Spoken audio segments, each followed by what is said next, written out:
The economic revolution in your pocket, how black-owned businesses are reshaping our future. Welcome to a journey that's about to change the way you see your everyday choices. I'm here today to share some mind-blowing insights I gained from a recent conversation with Tincie Lynch, a visionary leader who's not just talking about change, but actively reshaping the landscape of black entrepreneurship and community empowerment. Tincie's wisdom isn't just inspiring, it's a roadmap for a revolution that starts with the money in your pocket. Now, I know what you're thinking.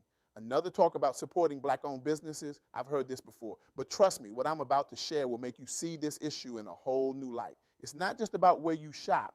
It's about how you're voting for the future with every dollar you spend. Let's start with a question that might make you squirm a little. When was the last time you consciously chose to support a black-owned business? And I'm not talking about that time you stumbled into a shop because it was convenient.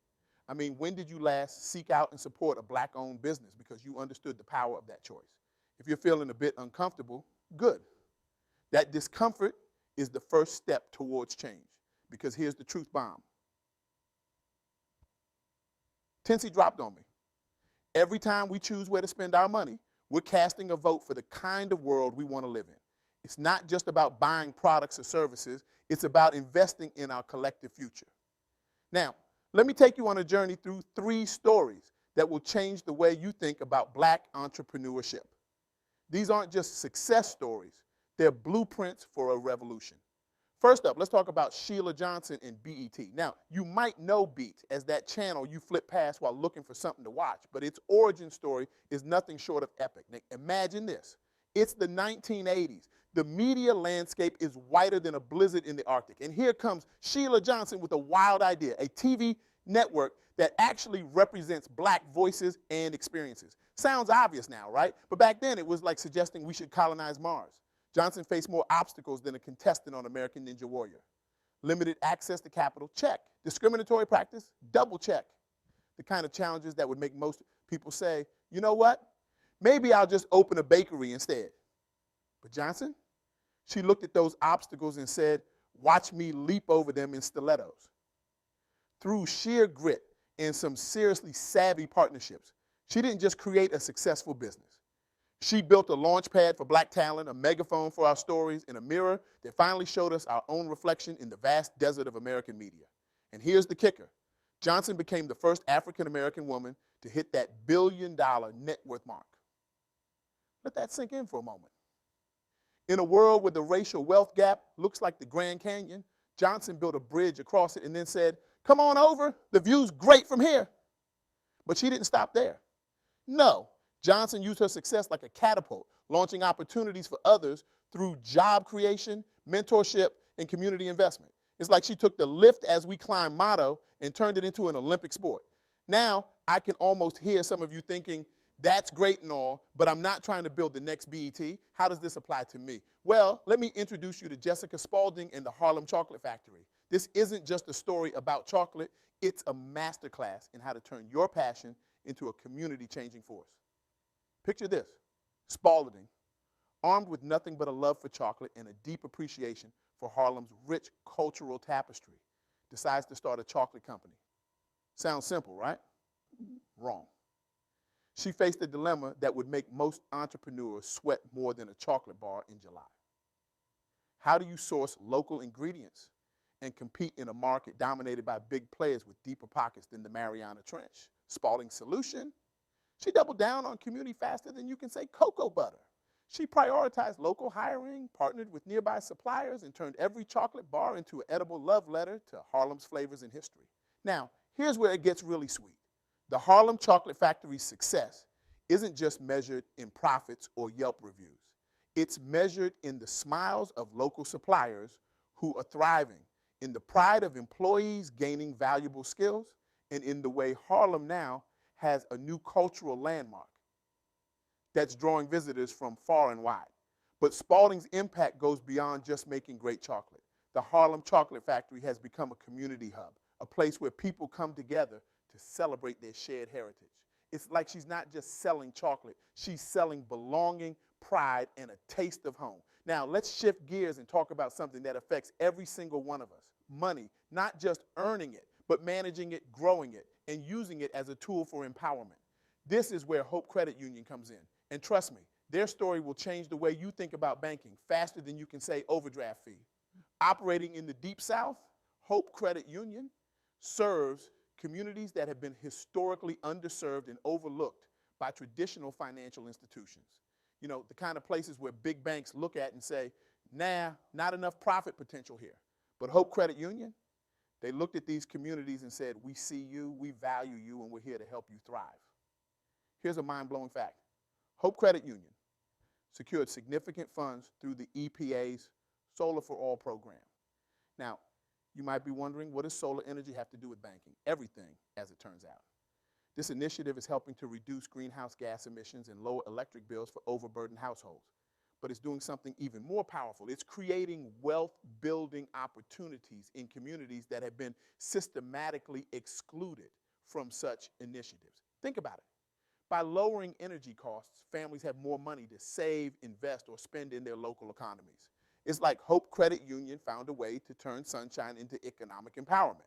They're not just talking about sustainability, they're making it accessible and beneficial to those who need it most. But here's the real kicker.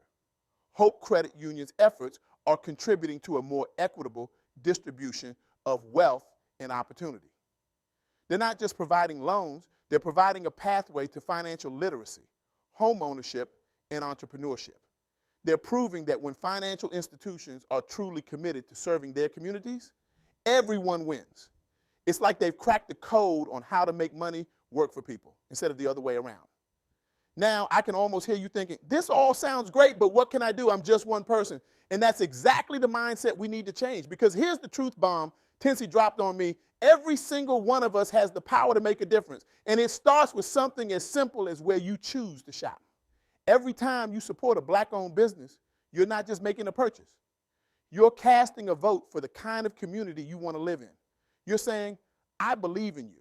I support your vision, and I want to see you succeed. It's like you're not just buying a product. You're buying into a better future. But it doesn't stop there. Spread the word about your positive experiences with black-owned businesses. In this age of social media, your voice has more power than you might realize. A single post, a shared story, or a heartfelt recommendation can introduce these businesses to a whole new audience. It's like you're not just a customer. You're a one-person marketing team for positive change. And if you're in a position to do so, consider ways to provide financial support beyond just being a customer. This could mean investing directly in black-owned businesses or choosing to bank with institutions that prioritize minority-owned enterprises. Every dollar you redirect is a step towards closing the racial wealth gap. It's like you're not just spending money, you're redirecting the flow of resources to create a more equitable economy. But perhaps the most powerful thing you can do is to change your perspective. Start seeing black-owned businesses not just as places to shop, but as vital community institutions that deserve our support and protection. Recognize that by supporting these businesses, you're not just helping an individual entrepreneur, you're contributing to the economic empowerment of entire communities. It's like you're not just buying a product, you're investing in a stronger, more resilient neighborhood. As we wrap up, I want you to take a moment and really let this sink in. The power to create lasting change is in your hands. It's in the choices you make every day, in the businesses you support, and in the values you prioritize. It's like you're holding a magic wand, and every purchase is a spell cast for a better world. Remember Sheila Johnson and how she turned BET into a cultural phenomenon? That same spirit of innovation and determination lives in countless black entrepreneurs in your community. They just need your support to thrive. It's like they're all potential BETs just waiting for their big break. Think about Jessica Spaulding and the Harlem Chocolate Factory. There are businesses in your neighborhood right now that are trying to create that same kind of community impact. Your support could be the difference between them struggling and thriving. It's like you're not just a customer. You're a crucial ingredient in their recipe for success. And consider the work of Hope Credit Union. There are financial institutions and community organizations in your area that are working tirelessly to create opportunities for wealth building and economic empowerment. Your engagement with them can amplify their impact. It's like you're not just an account holder, you're a partner in creating financial justice. So, here's my challenge to you. In the next week, make a conscious effort to support at least 3 black-owned businesses in your community. But don't stop there. Engage with the owners, learn their stories, and understand their visions for the future. Share your experiences with friends and family. Be a vocal advocate for these businesses. It's like you're not just shopping, you're joining a movement. Because here's the beautiful truth that Tincie helped me see. When we support black-owned businesses, we're not just engaging in a transaction. We're investing in our collective future. We're preserving our culture, creating opportunities for the next generation, and building stronger, more resilient communities. It's like every purchase is a brick in the foundation of a more equitable society. The insights I gained from Tincie Lynch opened my eyes to the transformative power of community-centered entrepreneurship. Now, I'm passing that torch to you. Together, we can turn every purchase into a statement, every business into a community anchor, and every entrepreneur into a catalyst for change. So, I ask you one last time, what would happen if we truly harness the power of black-owned businesses to revolutionize our communities? The answer lies in your hands, in your wallet, and in your heart. Let's write this next chapter together, one conscious choice at a time, because when we lift as we climb, there's no limit to how high we can rise. Remember, every dollar you spend is a vote for the world you want to live in. So vote wisely, vote consciously, and watch as we transform our communities, one business at a time. The revolution starts with you, and it starts now. Are you ready to be the change you want to see in the world? The choice is yours. Make it count. Thank you.